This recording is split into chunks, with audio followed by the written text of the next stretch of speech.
दुनिया के कई इस्लामिक देशों की हालत इस वक्त खस्ता है। अफगानिस्तान पूरी तरीके से बर्बाद हो चुका है। पाकिस्तान की सांसें अटक अटक कर चल रही हैं। आलम यह है कि जनता दाने दाने को मोहताज है। इसी कड़ी में अब एक और इस्लामिक देश तबाही का मंजर देखने को तैयार खड़ा है।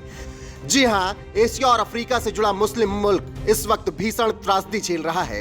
पाकिस्तान की तरह ही वहां के लोग भी महंगाई की मार झेल रहे हैं और गंभीर आर्थिक संकट का सामना कर रहे हैं। लोगों के पास अब रोटी खरीदने तक के पैसे नहीं बचे। गंभीर आर्थिक संकट से जूझ रहे मिस्र को खाड़ी देशों ने मदद देने से इनकार कर दिया है और दिया हुआ कर्ज भी वो अब वापस मांगने लगे हैं। ऐसे में जिस तरह से खाड़ी देशों के लिए मिस्र अब बोझ बन गया है, उसकी वजह से इस देश का संकट और गहरा गया है। लेकिन इसी बीच अब भारत मिस्र के लिए मसीहा बनकर सामने आया है और अपने लोकतंत्र के गणतंत्र पर मिस्र के राष्ट्रपति को निमंत्रण भेज दिया है। जी हां, भारत ने अपने गणतंत्र दिवस के मौके पर मिस्र के राष्ट्रपति अब्देल फताह अल सीसी को बतौर चीफ गेस्ट आमंत्रित किया है। इसके अलावा 120 सदस्यों को भी बुलाया गया है जो 26 जनवरी को परेड में शामिल होंगे।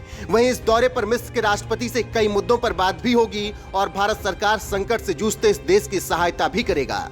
वैसे भी भारत मिस्र की लंबे वक्त से मदद करता आ रहा है। रूस और यूक्रेन का युद्ध छिड़ने के बाद जब से गेहूं की वजह से मिस्र मुश्किल में पड़ा, तब भी भारत सरकार ने मिस्र की मदद की थी और कम दाम पर सैकड़ों टन गेहूं दिया था। खबरों के अनुसार अप्रैल 2022 में भारत मिस्र के बीच 10 लाख टन गेहूं की सप्लाई को लेकर बात हुई थी। इसके बाद जब भारत में गेहूं की कमी महसूस हुई, तब मोदी सरकार ने गेहूं के निर्यात पर रोक लगाई थी। लेकिन 2 महीने बाद ही भारत ने मिस्र सहित कई देशों को गेहूं फिर से देना शुरू कर दिया था। वहीं साल 2023 की शुरुआत में भारत ने मिस्र में अपना गेहूं निर्यात बढ़ाने की योजना बनाई है। इसके अलावा कई भारतीय कंपनियां मिस्र में अपना निवेश बढ़ाना चाहती हैं। अब इस मदद ने अलग थलग पड़े आर्थिक रूप से बदहाल मिस्र को बड़ी राहत दी है। भारत ने उसे अपने गणतंत्र दिवस पर चीफ गेस्ट बनाकर उसके सम्मान में और ज्यादा बढ़ोतरी कर दी है। गौरतलब है कि मिस्र की आबादी लगभग 10.30 करोड़ है। मिस्र भर में मस्जिदों की कुल संख्या 14 लाख से भी ज्यादा है। इनमें से 10 लाख बड़ी मस्जिदें शामिल हैं। हालांकि मिस्र में ऐसे लोगों की भी संख्या खूब है जो मस्जिद नहीं जाना चाहते।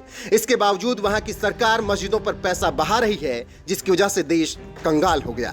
फिलहाल भारत ने बड़ा दिल दिखाया और पीएम मोदी मिस्र के लिए मसीहा बनकर सामने आ गए।